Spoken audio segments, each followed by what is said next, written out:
আসসালামু আলাইকুম, সবাই কেমন আছেন? আলহামদুলিল্লাহ সকলেই ভালো আছেন, সুস্থ আছেন। প্রতিদিনকার মতো আজকে একটি রেসিপি ভিডিও নিয়ে চলে এসেছি। আশা করছি ভিডিওটা না কেটে পুরোটাই দেখার চেষ্টা করবেন। আর যদি ভিডিওটা ভালো লেগে থাকে লাইক করবেন, শেয়ার করবেন, প্লিজ চ্যানেলটাকে সাবস্ক্রাইব করে দেবেন। এখানে আজকে রেসিপিটা হচ্ছে রুই মাছের ঝাল। তাই প্রথমে একদম এই পুকুর থেকে ধরে আনলো মাছটা, একদম টাটকা। দেখুন লাফাচ্ছে মাছটা, একে সাবধানে কাটতে হবে। তাই প্রথমে মাথার কাছে কেটে নিতে হবে, গলার কাছে মাছের।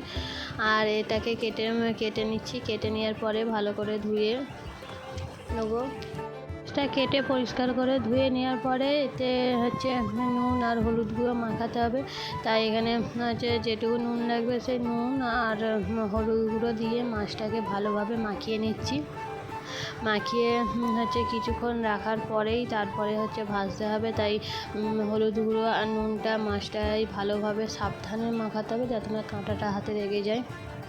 নুন হলুদ গুঁড়ো মাখানো হয়ে গেছে, এরপরে ভাজা হবে। তাই তেল দিয়ে দিয়েছি, তেলের মধ্যে একটা একটা করে মাছগুলোকে ছেড়ে দেবো। আস্তে আস্তে ছাড়বেন, নাহলে তেলটা ছিটকে গায়ে হাতে পড়বে। এদিকে মাছ ভাজাও হয়ে গেছে। দেখুন হচ্ছে মাছ ভাজা হয়ে গেছে। এবারে মাছটা রান্না হবে। রান্নার জন্য লাগবে পেঁয়াজ, টমেটো, কাঁচা লঙ্কা, আদা রসুন বাটা। আর এদিকে লঙ্কা গুঁড়ো, হলুদ গুঁড়ো, জিরে গুঁড়ো, নুন, ধনে গুঁড়ো। মাছটা রান্নার জন্য হচ্ছে তেল গরম হয়ে গেছে। এরপরে পেঁয়াজটা দিয়ে দিচ্ছি। পেঁয়াজটাকে হচ্ছে ভালোভাবে লাল করে নিতে হবে। আর এতে দিয়ে দিচ্ছি নুন দিলে হচ্ছে পেঁয়াজটা নরম তাড়াতাড়ি নরম হয়ে যায়। তাই এতে পেঁয়াজে নুন দিয়ে ভালোভাবে নেড়ে নেবো। কাঁচা লঙ্কাটাও দিয়ে দিচ্ছি। কাঁচা লঙ্কা দিলে হচ্ছে তরকারির স্বাদটা ভালো হয়।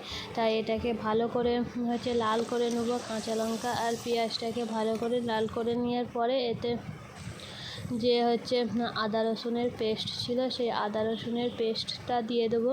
দিয়ে এটাকে হচ্ছে কিছুক্ষণ নাড়াচাড়া করে নেব। হচ্ছে কিছুক্ষণ নাড়াচাড়ার পরে যখন হচ্ছে আদা রসুনটাও ভালো করে মিশে যাবে তখন হচ্ছে এটা টমেটো দিয়ে দিচ্ছি। টমেটোটা দিয়ে এবার সব মশলাগুলো, যেসব মশলা পরিমাণ মতো রেখেছিলাম মশলাগুলো দিয়ে দেবো।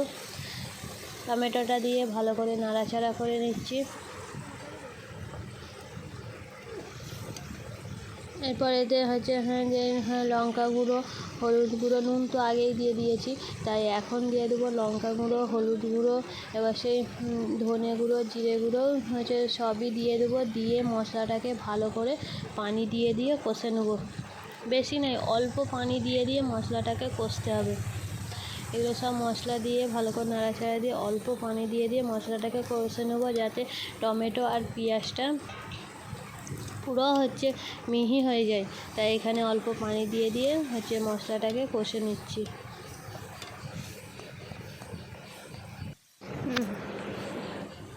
বেশি পানি দিলে হবে না। এদিকে মশলা যখন কষে পুরো যাতে টমেটো পেঁয়াজ সবই গলে যায়, তাই অল্প পানি দিয়ে কিছুক্ষণ ধরে কষতে হবে।